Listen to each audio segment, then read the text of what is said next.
O valor da vida. Passamos agora para a questão do valor. É aqui que ocorrem as inconsistências mais flagrantes. Em primeiro lugar, os humanistas ateus são totalmente inconsistentes em afirmar os valores tradicionais do amor e da irmandade entre os homens. Camus foi criticado com toda razão por defender de forma inconsistente tanto o absurdo da vida quanto uma ética de amor e valorização do próximo. A visão de que não existem valores é logicamente incompatível com a afirmação dos valores do amor e do respeito ao próximo. Bertrand Russell também foi inconsistente, pois, embora fosse ateu, foi um franco crítico da sociedade, denunciando a guerra e as limitações da liberdade sexual. Russell admitiu que não poderia viver como se os valores éticos fossem simplesmente uma questão de gosto pessoal, e que ele, portanto, achava que sua própria visão, entre aspas, não era crível. Não sei a resposta, confessou ele. A questão é que se Deus não existe, então não existe certo e errado objetivamente falando. Como disse Dostoiévski, tudo é permitido. Mas o ser humano não pode viver dessa forma. Então, ele dá um salto de fé e afirma os valores de qualquer modo. E ao fazer isso, revela a inadequação de um mundo sem Deus. A realidade desse horror de um mundo destituído de valor me atingiu com uma nova intensidade muitos anos atrás, quando assistia a um documentário da BBC chamado The Gathering, ou Ajuntamento.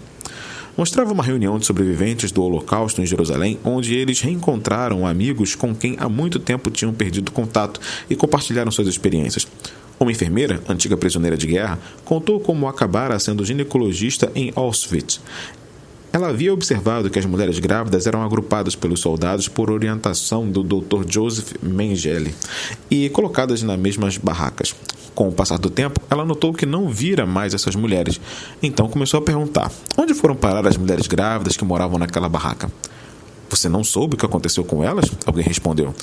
Dr. Mengele as usou para experiências de viviseção.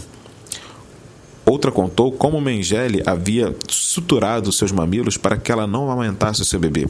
O médico queria saber quanto tempo um bebê sobreviveria sem nutrição. Em desespero, a pobre mãe tentou manter o bebê vivo dando-lhe pedacinhos de pão molhados no café, mas foi em vão. A cada dia o bebê perdia peso, um fato que o Dr. Mengele monitorava com grande expectativa.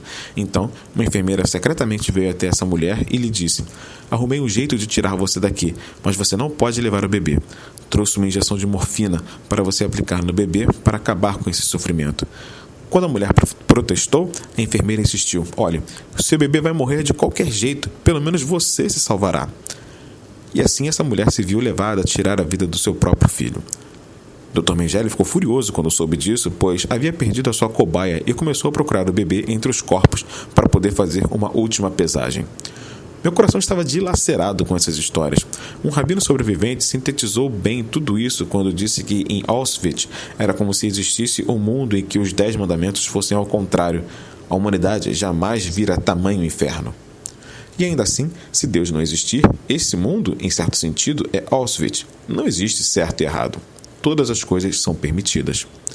Mas não há ateu ou agnóstico que consiga viver consistentemente com essa visão. O próprio Nietzsche, que defendia a necessidade de viver além do bem e do mal, rompeu laços de amizade com seu mentor Richard Wagner, precisamente por discordar da visão antissemita do compositor e por seu notório nacionalismo.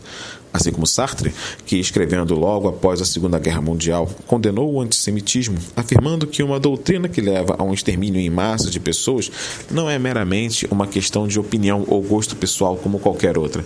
Em seu importante ensaio, O Existencialismo é um Humanismo, Sartre se esforça em vão para fugir da contradição entre sua negação da existência de valores pré-estabelecidos por Deus e seu premente desejo de afirmar o valor dos seres humanos.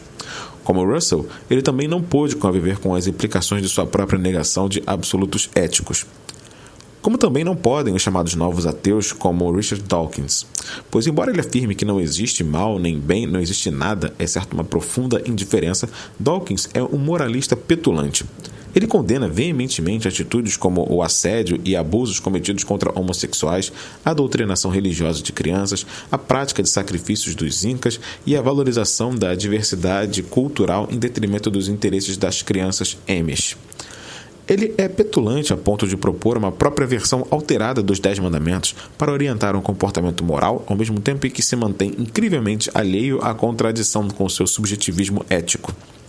A grande verdade é que ninguém encontrará provavelmente um ateu que viva consistentemente segundo o seu próprio sistema de crenças, pois um universo sem responsabilidade moral e destituído de valor é inimaginavelmente terrível.